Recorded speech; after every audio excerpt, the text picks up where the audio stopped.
Sergeant James Stockton, welcome to Midnight Chow. Thanks for having me. No problem, Good to be man. here, brother. I like the name, Thanks. Midnight Chow. Yeah, did you ever go to Midnight Chow? I was there a few times, a few lucky times. Did you get there when that dude made pizza? Dude, I can't remember. I can't remember pizza. I just remember sandwiches and chips and Girl Scout cookies.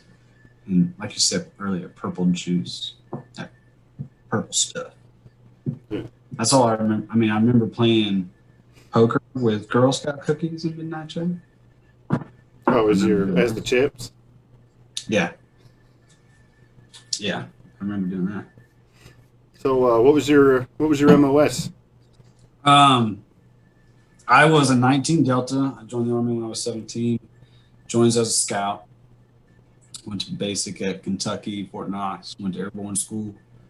Got stationed at Fort Polk, Louisiana with the 509th JRTC, which is kind of where I met y'all. But I've been a scout the whole time. The last 3.5 years I was in the Army, I was on recruiting duty. So I got out after recruiting in 2014. What was that? What was your first unit like? It was weird, man. I remember going out of basic training and they were telling us where to go. I remember one drill sergeant saying, "You're going to Fort Polk? That sucks, man. Like, someone hates you." I'm pretty sure that's what he told me. And then I had another drill sergeant, which could have been Sergeant Hill or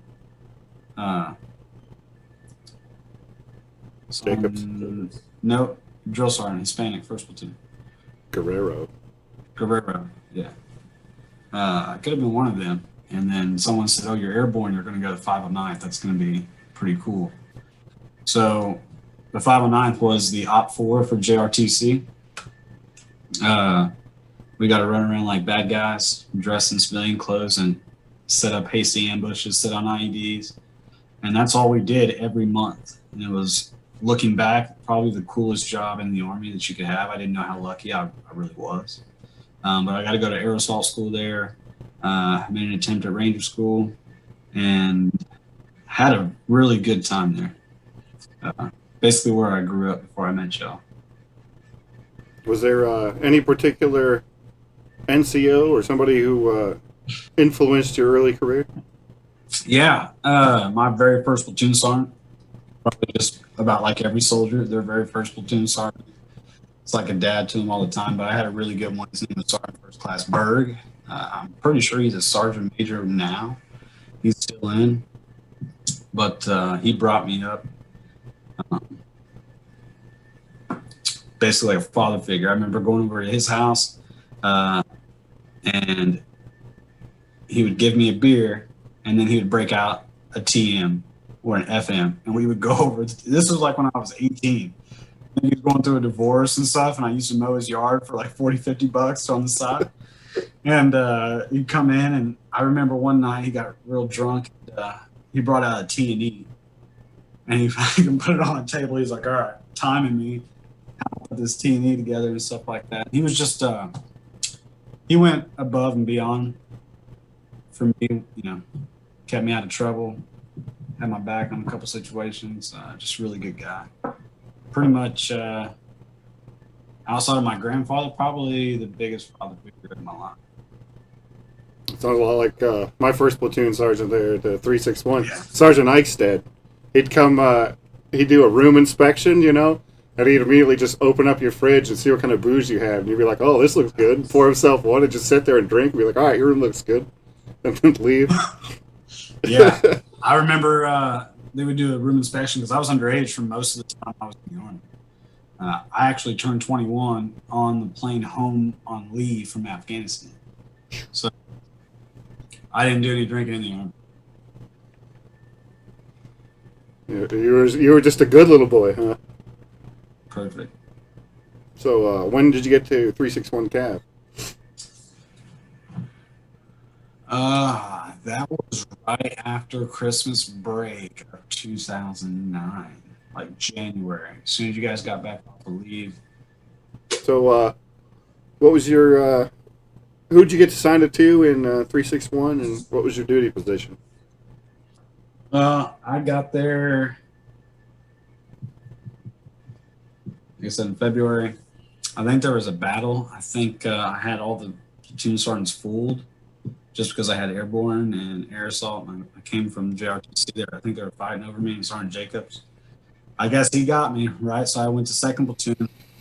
And I remember his like disappointment in his face when we were running the hills.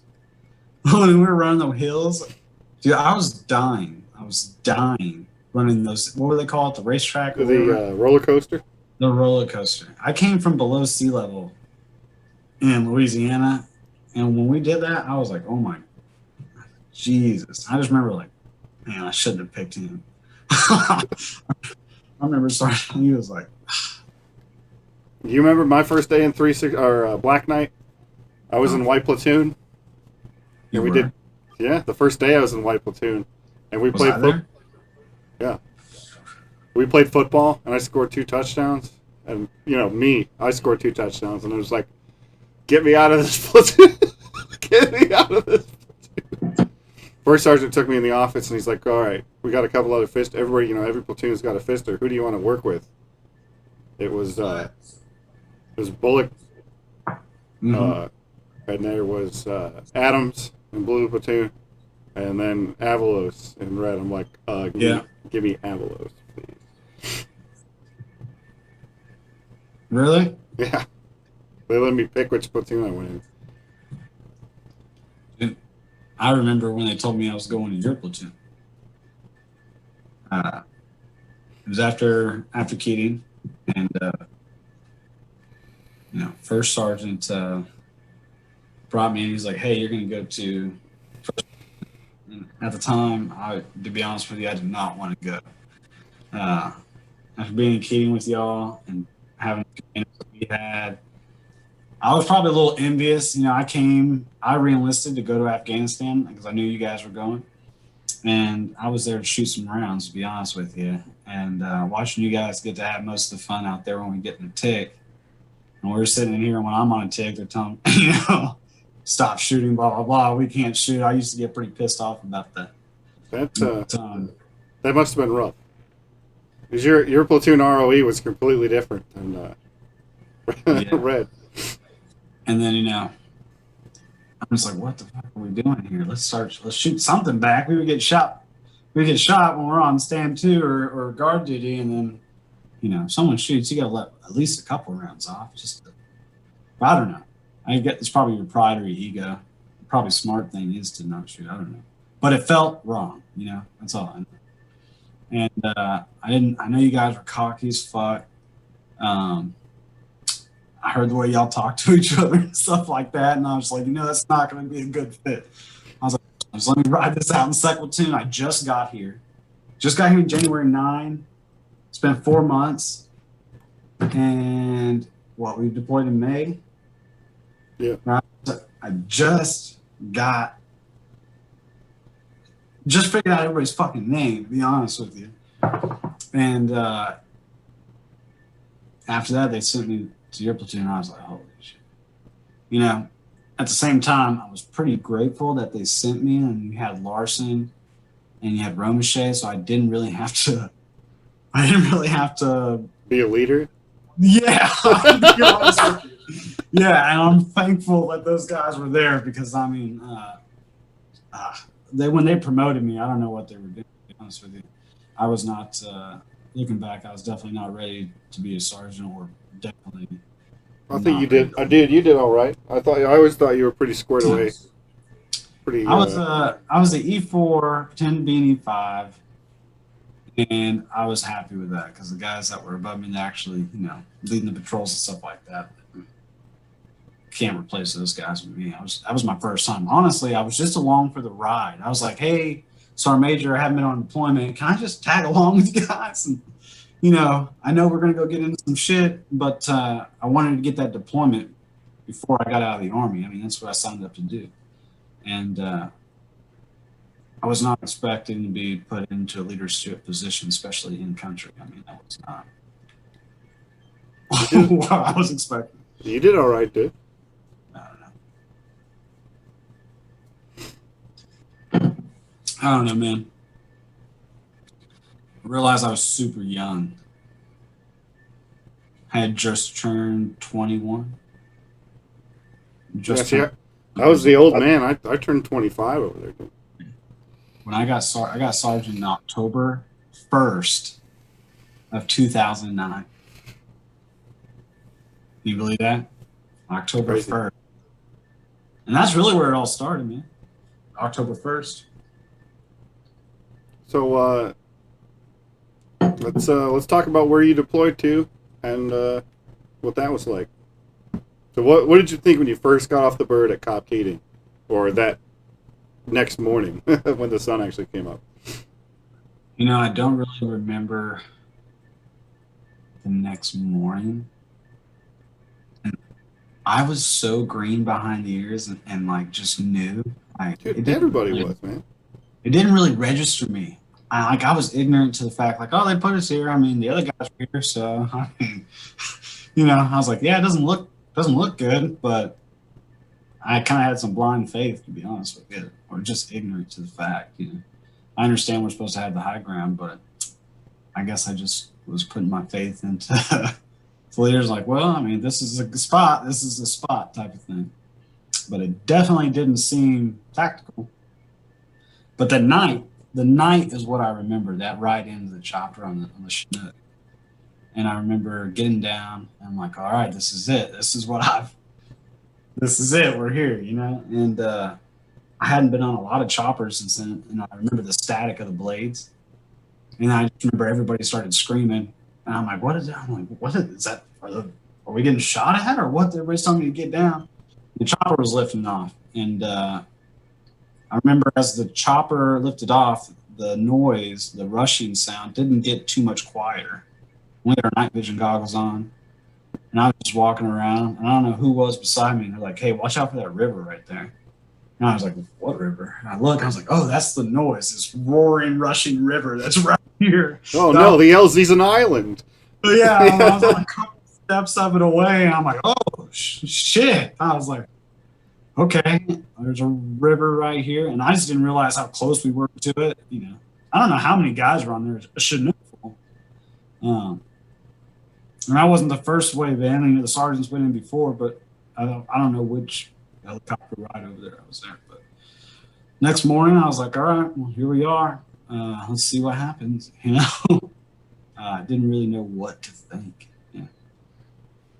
Very little train up. Didn't know. Just ignorant to everything. See, I tried my best to stay ignorant. It was good for peace of mind.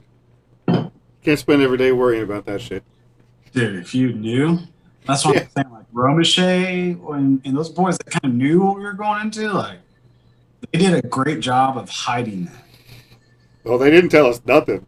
Yeah, they didn't tell us shit. That's pretty. I'm glad they did. You know, I didn't want to know. I was happy and grateful that I was getting a chance to deploy. You know, and I thought I was ready. Yeah, I love Cop Keating. I had a great time there. You know what I mean? My memory's so fucked up at the time. I forget that I you know, those first three, before we went out to OP Fritsche, that first, quarter? From May to August, maybe? Yeah. That was some crazy shit just in itself. Like, not October 3rd, but just it's exactly what I thought it was going to be. Like, I heard, like, Afghanistan was like the Wild West, and I always told myself I'd rather go to Afghanistan and be able to shoot at people who actually shoot at you back instead of blow you up with the IED, you know? That's exactly how I felt. There was, like, I said this in the other interview too, there was this big room full of people, and they're like just signing people, and they're like, you're going to Iraq. You're going to Iraq. And everybody would look real sad, and then they got to me, like, you're going to Afghanistan. It was like 2 people of the whole room got to go to, going to Afghanistan. It was like, Yes. Yeah, I always wanted to go to Afghanistan. I was hoping. And when I heard that you guys were going to Afghanistan, that's when I was like, ooh, like, hey, I want to go. I want to pick me up. And I remember when you guys were on JRTC, I had a sergeant that deployed with y'all, or that unit when they were in top Iraq. I can't remember his name. I remember we used to call him Leonidas because that's exactly what he looked like. He looked like Leonidas. And he took me over there, and I got to meet Sergeant. What was the Sergeant Major's name? Wilson.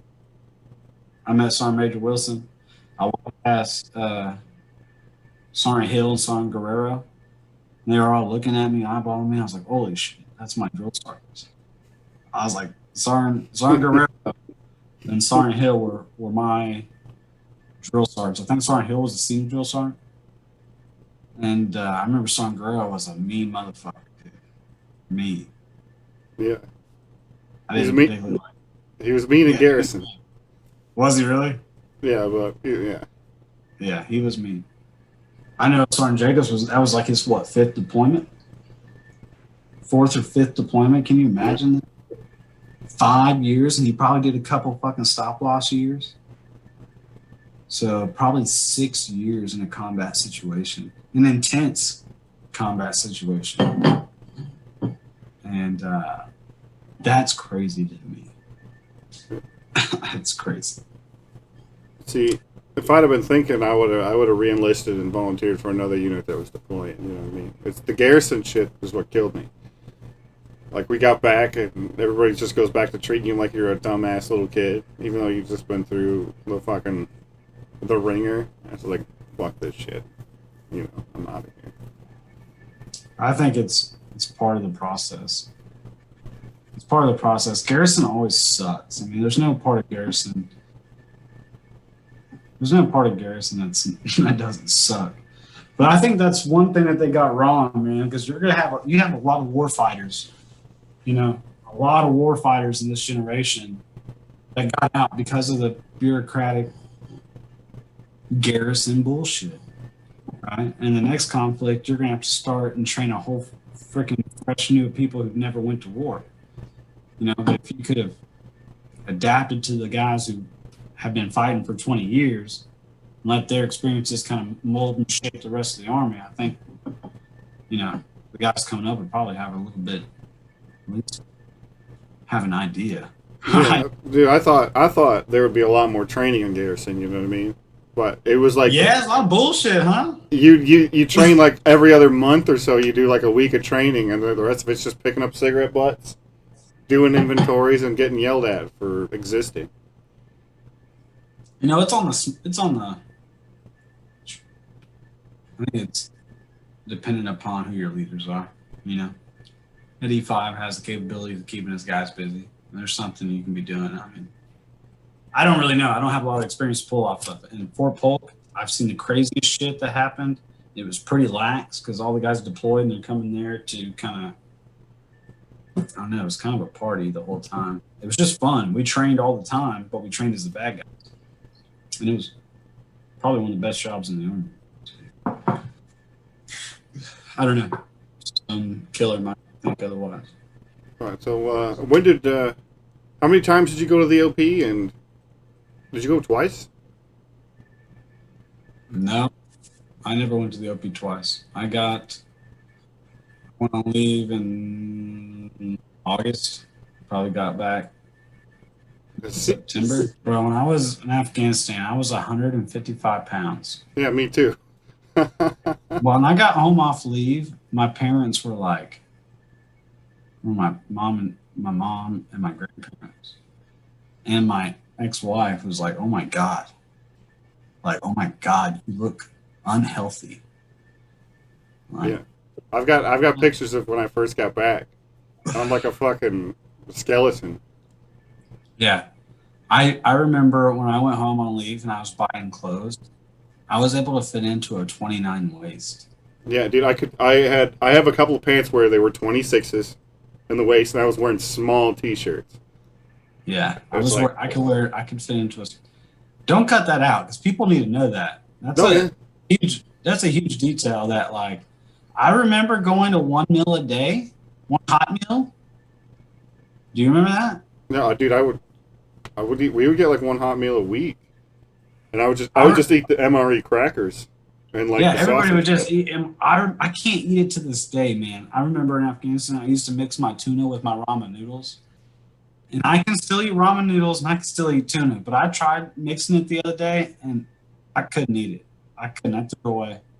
I was like, damn, I just ruined a good pack of tuna and a good pack of ramen noodles because I think that's all I ate when I was in Afghanistan was MREs. Somebody got a big summer sausage in a care package and put it up on the community shelf, and I snatched that thing and I ate it with like a spoon. It lasted me like 3 days. I just ate on this sausage. You know what I mean? It was I remember delicious. my grandmother, and my grandmother loves this story, but my grandma makes like homemade fudge. Do you remember getting that box of fudge? Red platoon? Yeah, it was Christmas time in Rippleton. And I remember my grandmother sent me a big old box of fudge, and it was gone in like a day and a half, two Yeah, days. Seals probably ate half of it. And I remember she's like, I emailed her and I said, Grandma, I need some more, I need some more fudge, man. These guys are jacking me for everything I got. My grandmother loves that story. I mean, she's so proud of that fudge and that she was able to get it to us. I'm So sorry. describe OP Fritsche to me if you could. It's a lot better than fucking Cop Keating, I'll tell you that. I don't know. I was too cool to ever go there. Uh, Small, very small, underground kind of the barracks. You fought on top of the barracks. So like when you go in the barracks, you walk down some steps and your barracks are like inside the earth, right? Um, Machine gun nest facing towards the north face. We had a 50 cal facing towards the south, what we used to call the fishbowl. Is that Uh, where the switchbacks came up? no, I believe that's on the north side, the northern west side of the OP. Uh, it's on the back side. If you, I believe, I never made the walk, but I believe if you walked up to OP Frenchie, I believe you would probably hit the LZ first, um, the landing zone for the helicopter. You probably it's that's at the back of the OP. So I would say northwest side of the OP. I believe. I believe.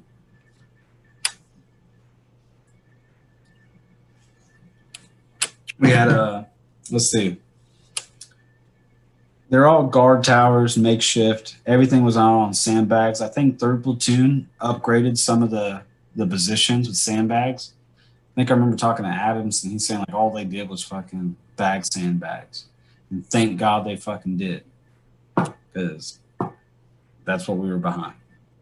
Do you think that contributed to your relatively light casualties on October 3rd?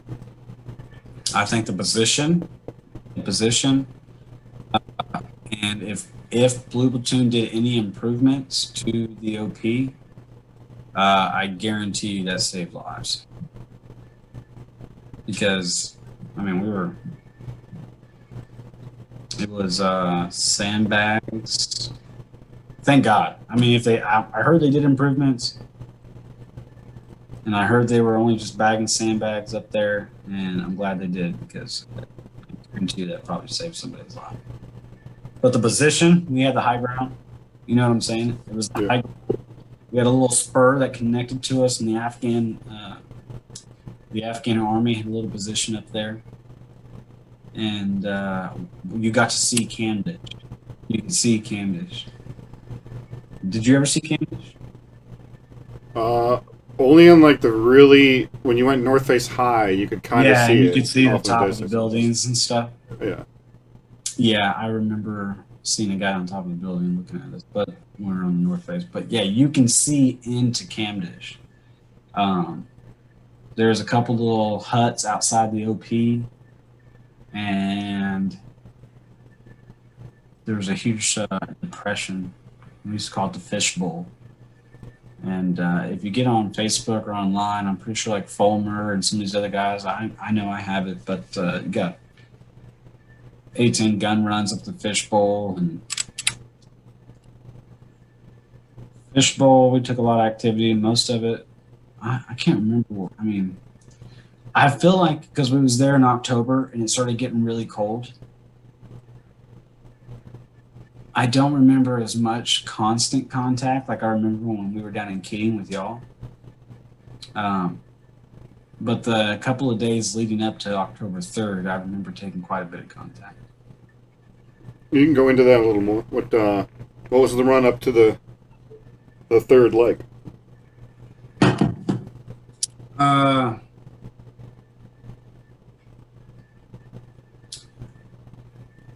it was cooling down, man. It was October. It was getting a little colder.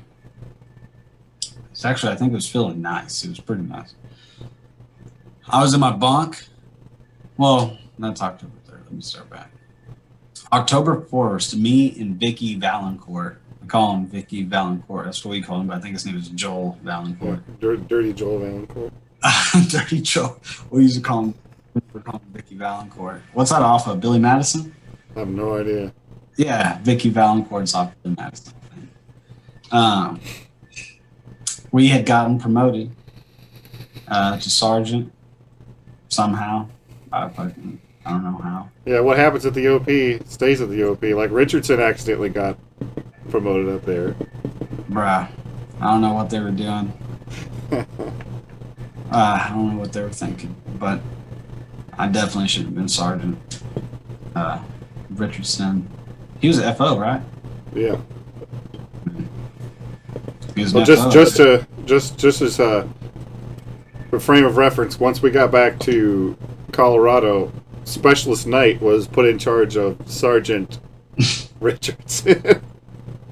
Nothing up there made any sense. I mean, you had Gaitan. I think he eventually got promoted to sergeant, but Gaitan had at least been to Iraq. Yeah. I think on paper I look good because I got to go to aerosol school and airborne school, but that was my first time in a combat unit, you know. But it was completely different from what I came from. Not to mention, I got to train up for the last 3 months before we deployed. Right? Yeah.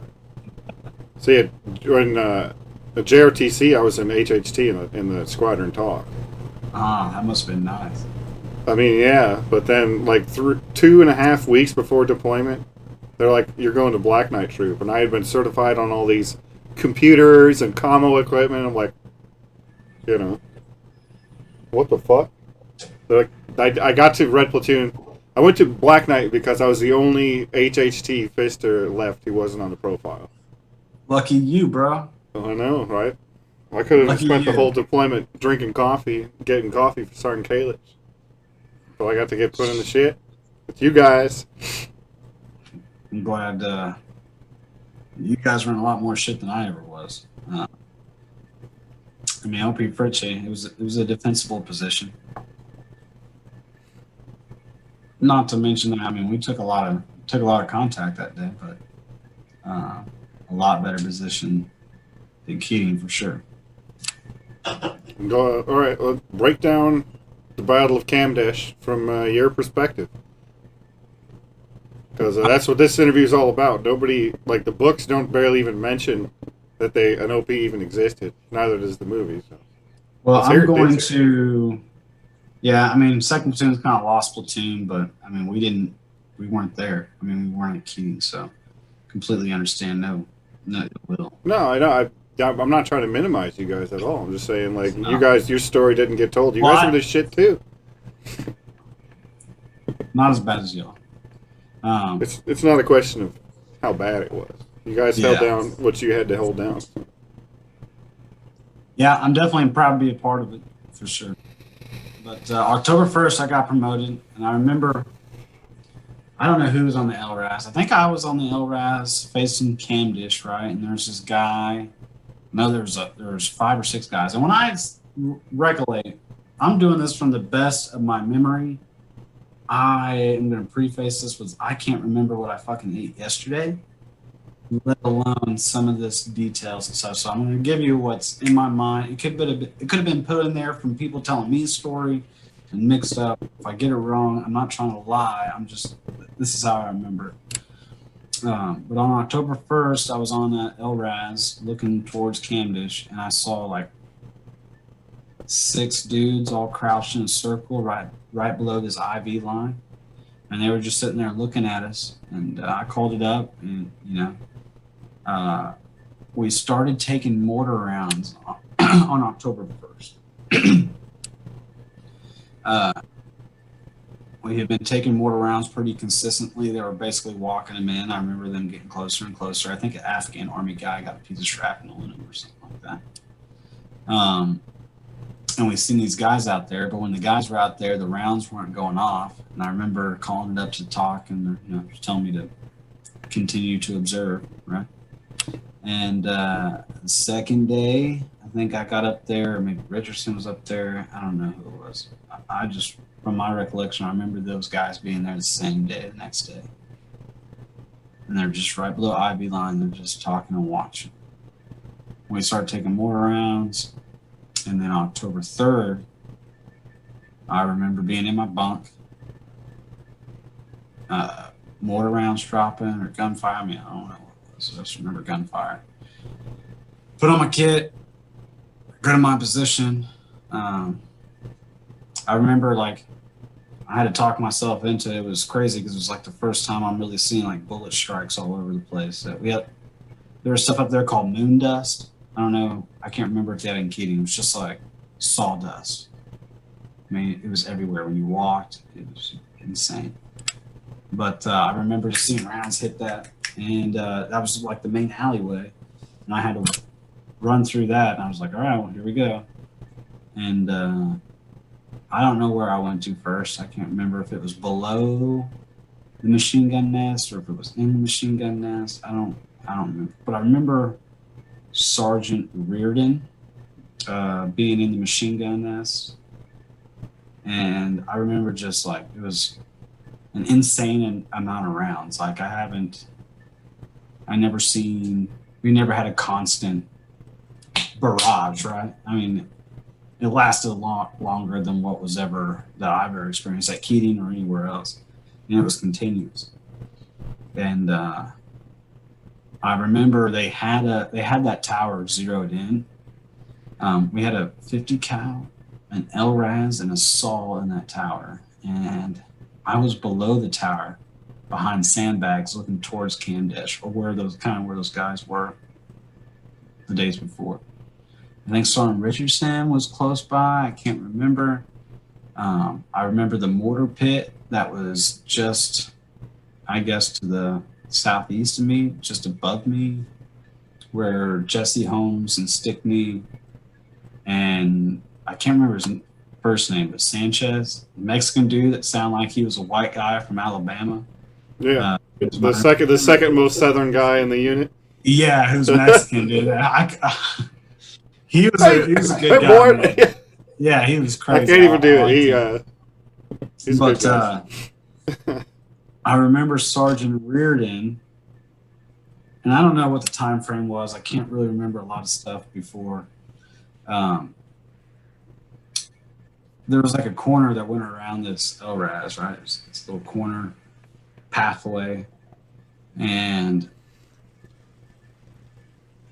I had been shooting from this position, and I said, well, I've been shooting from this position for a while. Maybe I need to change positions. Just I've been out here kind of a while.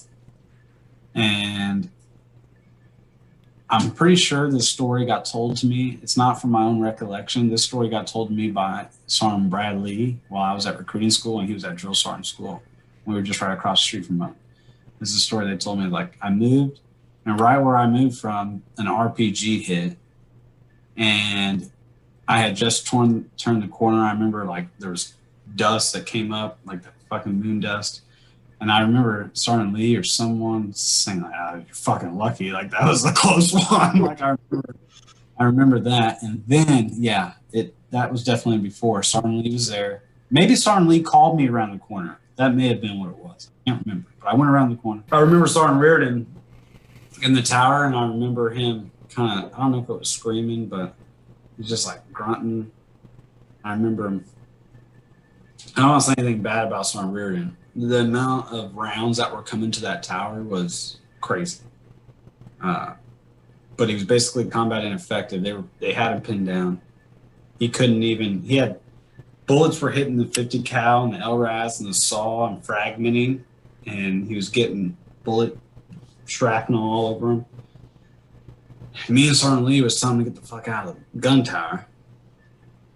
And Sergeant Lee had his night vision goggles up on his helmet, so it was in the morning time. And Sergeant Lee went in there and grabbed him and pulled him out.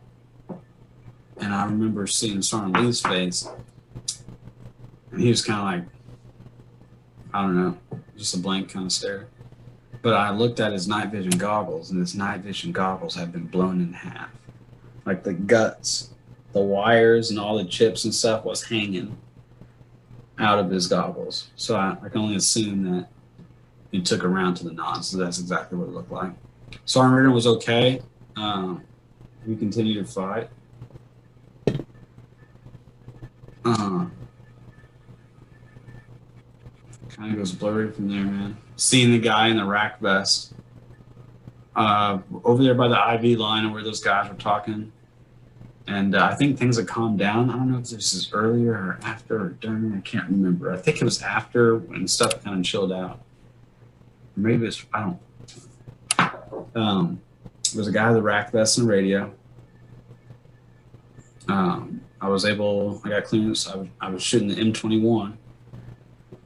Here's the thing, and I don't care if you put this in there or not. I went to squad designated marksman school. I didn't get to go to sniper school. They had a slot for me, but I chose not to go. I went to squad designated marksmanship with Daniel Rodriguez. I'm pretty sure me and him were buddies on that one, but they never let us zero our fucking weapons. Re-zero, like when we're up there. Yeah. They wouldn't let us re-zero fucking weapons for some fucking reason.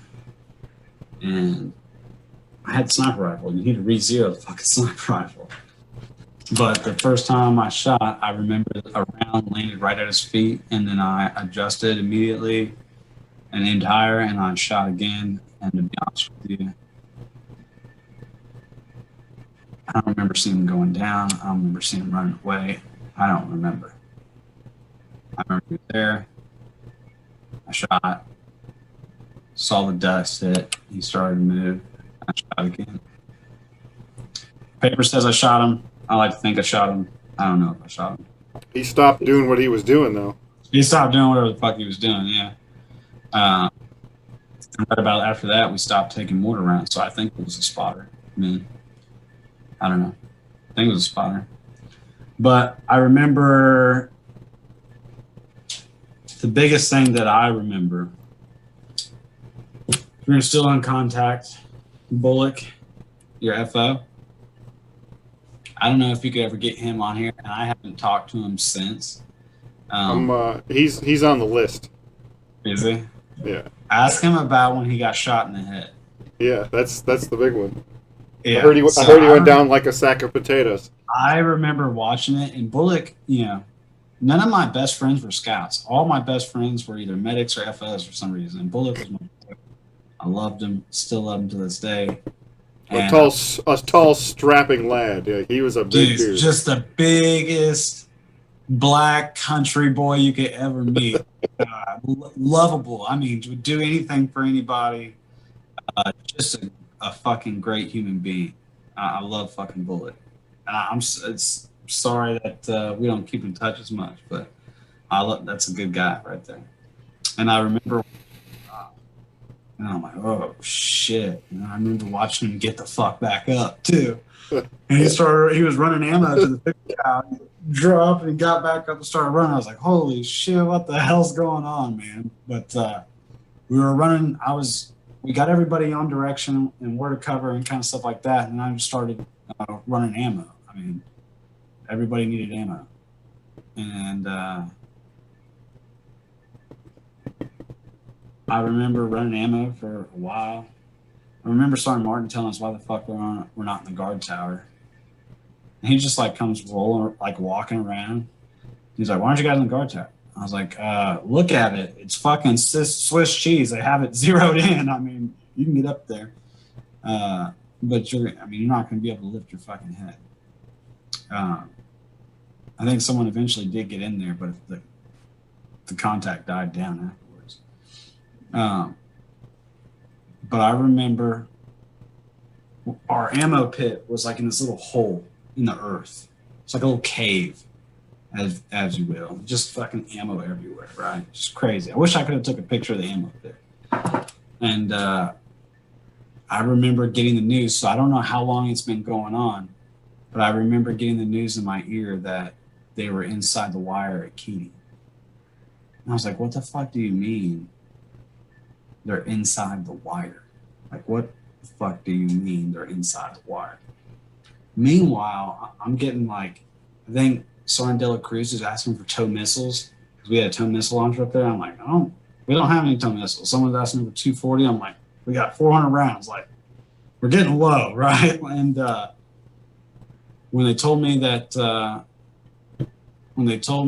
they were inside the cop at Keating, I remember like going out and be like, where the fuck is our air support?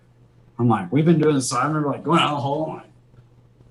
And then that's probably where I thought we were all going to die, to be honest with you. And I was like, well, there's about 60 people at Keating. There's maybe 30 up here. I'm like, if they're in the wire at Keating, I mean, it's just a matter of fucking time. And that's kind of when I thought it was basically all over. And that's all within the first hour of the engagement. I don't remember the fucking time frame, dude. I really don't. I can't remember anything. Fast movers came in around 45 minutes in. Rotary Ring was about an hour or so into the fight.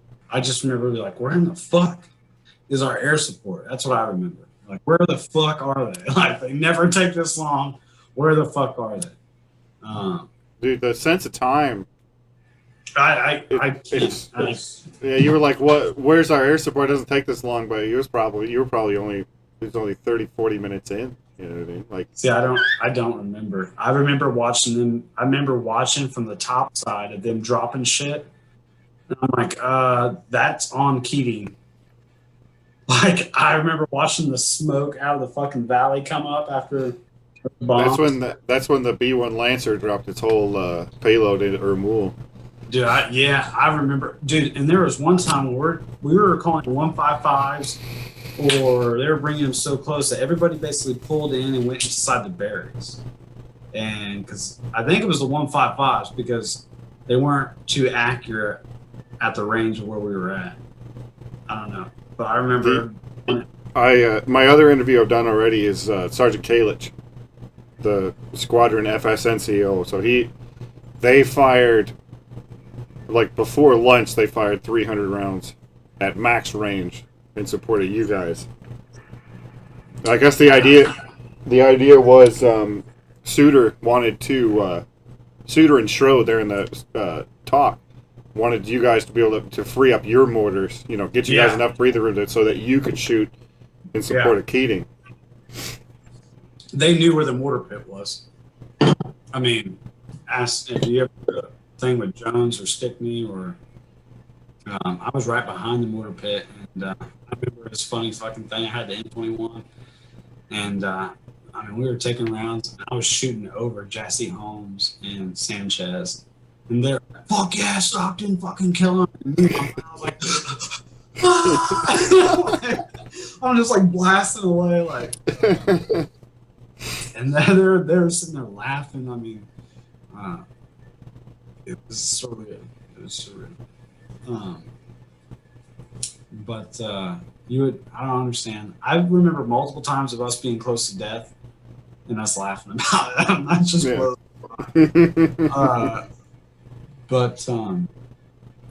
so some after the Keating thing, I don't know if it was before I was handing out ammo. I don't remember if it was after. I think it was Sergeant Lee who said there was people coming up on the P. No, we need to collect the Claymores. I think so. I don't know. I think I heard in reports like Stickney was throwing grenades. I don't know if he was throwing them at anybody or if they were guys. Someone said we had to get the fucking Claymores back. Well, that same tower that Sergeant Reardon was getting fucking pinned down in was still taking rounds. But the clacker was in there. There's two of them. I remember going in there. I low crawled in there, and bullets were going over. I don't know if it was as bad as Sergeant Rudin, but I remember, shit was going crazy. And first clacker didn't clack, right? And I think the second clacker didn't clack. And there was another position further north, which would be behind me. I think we had a Mark 19 facing the north face or something. There were some clackers over there, and I basically had a low crawl over there. I mean, sandbags were just high enough. And I clacked those. I don't know if I got anybody. They went off, though. That one went off, yeah. That one went off. The two in the tower did. Not from my recollection. They didn't go off. I remember Sergeant Dela Cruz and Sergeant Clark beasting it. Right? They don't tell their stories, but Sergeant Clark and Sergeant Dela Cruz. Sergeant Dela Cruz was sitting on a stool loading tow missiles and fucking firing tow missile after tow missile. After the battle, we look at the fucking tow missile that had basically like the LRAS attached. There's bullet holes all in it. Like, there's bullet holes everywhere. Like, Sergeant Dela Cruz was probably saved by the equipment that he was using to shoot. Oh, dude, you should have seen the ECP LRAS from Keating. Really? Bro, that thing was fucking just shot to shit. I've seen some pictures. I remember Sergeant Clark took a round to the chest. Yeah, and cooked off all the rounds that was in his rig and shit. Yeah, and I remember Bullet getting shot in the head. Right? I mean, we just got severely fucking lucky. I mean, it was...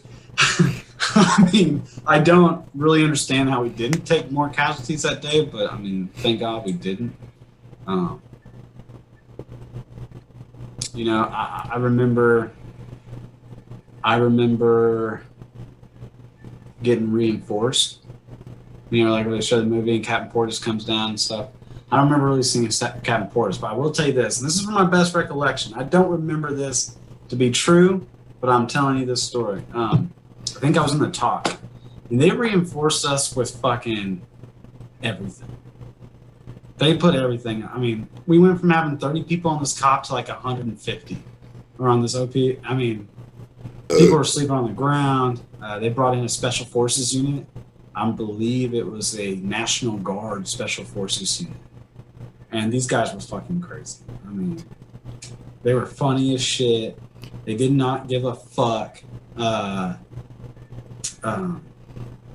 of fact, I remember them wanting to pull the SF unit off of OP and reinforce us with 10th Mountain, which I still think they did, but I remember I was in the talk. I don't know if I'm making this up. Someone told me the story. I'm gonna tell you what I recollect. I remember the battalion commander saying, have the special forces guys leave and to reinforce us with 10th Mountain. And I remember in the talk, Sergeant Major or Lieutenant Colonel, whoever that short, fat guy with a fucking beard, I think it was Sergeant Major, was said, is he a fucking idiot? He's like, we're not fucking going nowhere. Like, I remember them saying this, like, that fucking battalion commander's stupid fuck. We're not fucking leaving. And I was like, oh, thank God. Dude, they came off that chopper with guns I've never seen. You can't avoid it. The sun is the sun. They came off the chopper with stuff I've never seen. Like the pump action grenade launcher? Yeah. Yeah, they had like 3 of those. They brought a couple 50 cals, some Barretts, and then they brought in that new fucking 308 M4 platform sniper rifle. The SAS? I don't know what it was, like the XM11 or whatever the fuck it was. That's the rifle I want. That thing was fucking sweet. They brought a couple Barretts that we got to pop off. I remember those guys going. They were on the radio. We had a thing called. They intercepted the comms. Right? ICOM chatter? It was ICOM chatter, or maybe one of the interpreters had a fucking or messenger came up. I don't know, but the fucking special forces guys were apparently they were in talks with the guys that were trying to kill us. Right? I I don't know if I overheard this. I don't know if I'm making this up. I don't know. I remember the Special Forces guys going into this Kamdesh because we never went into Kamdesh.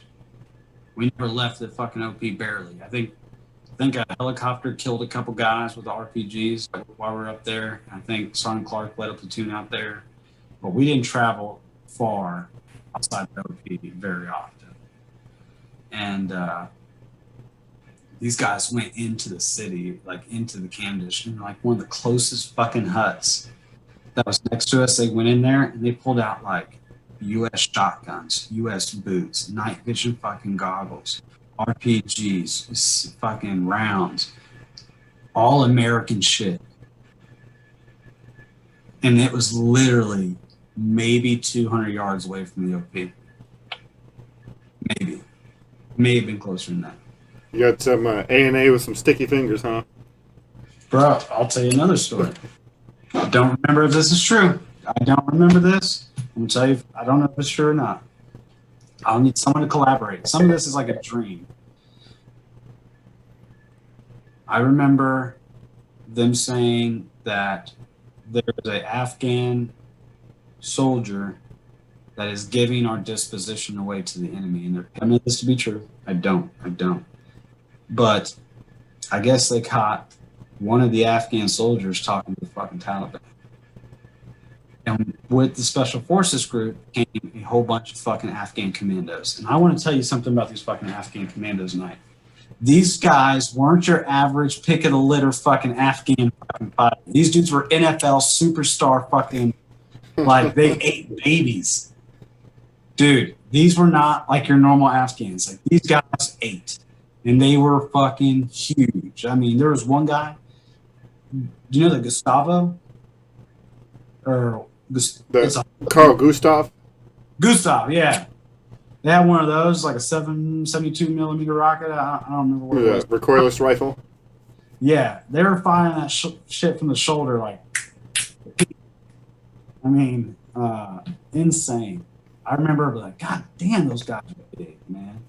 And they were legit as fuck. But I remember, I believe, you'll have to get someone else that was up there to confirm that those Afghan guys went up to the Afghan OP, the commandos went to the OP and killed the guy that was doing the transmission, or got rid of him, or snatched him. I don't know. I remember hearing. Yeah, dude, like the shit that went up on the OP, all that shit went down. That was nothing but rumors, down where we were at. Like we heard a lot of fucking weird shit.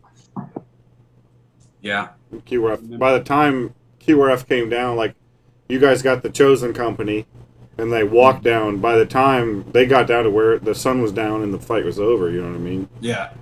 Sergeant De La Cruz, I think, led.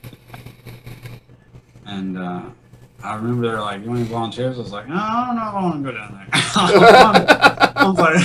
I was like, one, I don't want to make the fucking walk. I said, Sergeant De La Cruz was just an outstanding soldier. He was I didn't See, they were talking about when we were exfilling, they were going to have the whole fucking troop walk up the switchbacks to the OP to get exfilled out. What, in support of the fucking AV? No, just for exfil, so they didn't have to use the Cop Keating LZ. Because the birds didn't, the pilots didn't want to land to pick us up. Dude. They never did, bro. The fucking. It didn't matter. We had guys bleeding out and dying and shit. Like, can we get a medevac? No. I always wonder, like, we had this one mission at Bostic. Do you remember when they gave us fucking metal detectors to go do route clearance? Yeah, you and Larson. I don't know who it was. I never got. I was sitting in the driver's seat of the MRAP laughing at you guys. I don't know who did it. I know I don't think I had to do it. And but I just realized, like, how fucking stupid is it to get out of our fucking up-armored vehicles that are made to take a fucking blast and go hand check a fucking culvert with a metal detector? Like, what kind of stupid fucking sense does that make? You know why? Because they didn't want to lose a piece of equipment. Yeah, that's $1 million worth of truck That's $1 right million. there. I'm like, dude, I just didn't understand that. I was like, that's stupid. Yeah, well, they just I'm pretty sure Larson or Sergeant Stanley or Sergeant Road told me to shut the fuck up. Like, I'm pretty sure one of those three told me, like, Stockton, shut the fuck up. Dilly, so I was probably being a loudmouth little pussy. And I was like, this is the dumbest thing ever. I don't understand. Why don't we just fucking drive over it? Like, everybody get out, right? And yeah. the fucking Humvee drive over it. They want the I just didn't understand, like, what kind of stupid backward shit is this? I remember the sergeant major of the special forces group basically talking to the bad guy, saying, "We want Faruqi." Was that the guy's name? That sounds about right. So we want him, because they were calling for a truce. I remember the sergeant major saying, or lieutenant colonel, whoever was charged, he's like, "I'm about to level everything." He's like, "Fuck your mosque, fuck everything. Get your women and your children out of the city because I'm about to bring everything upon you." And from what I remember, they were like, "All right, well, what are your terms?" And they're like, "Well, we want this guy, we want this guy, we want this guy, we want fucking this guy." And they're like, "Oh, no can do." And he was like, "All right, I'll never forget this, you sons of Russia motherfuckers." That's what the sergeant major says, like, "You sons of Russia motherfuckers." And I was like, damn! And I remember he's like, "I'm gonna bring the whole fucking U.S. military down upon you." You know, we had gun runs, A-10s. Shit, you all were down there, but we were dropping ordnance too. I remember them telling us, who's not really telling us. I think I heard of the radio. Who's KIA, and I remember over here. I guess there was a special forces medic that was back at Bostic, or they were working on Maze, I guess. He went in. He died in surgery the next morning, I think. Yeah. Once the sun went down and QRF hit Cop Keating, they were able to get the wounded and the KAs out of there. He died in surgery that night. This might be a little graphic, and we can cut it out if you want, but I overheard saying that one of the special forces medic, I guess they were giving him a hand, was literally massaging his heart. It's in the book. It's in the Red Platoon book. Well, I remember hearing that. Yeah, the surgeon was trying to start his heart back up, massaging the muscle. Yeah, I heard that from the special forces guy.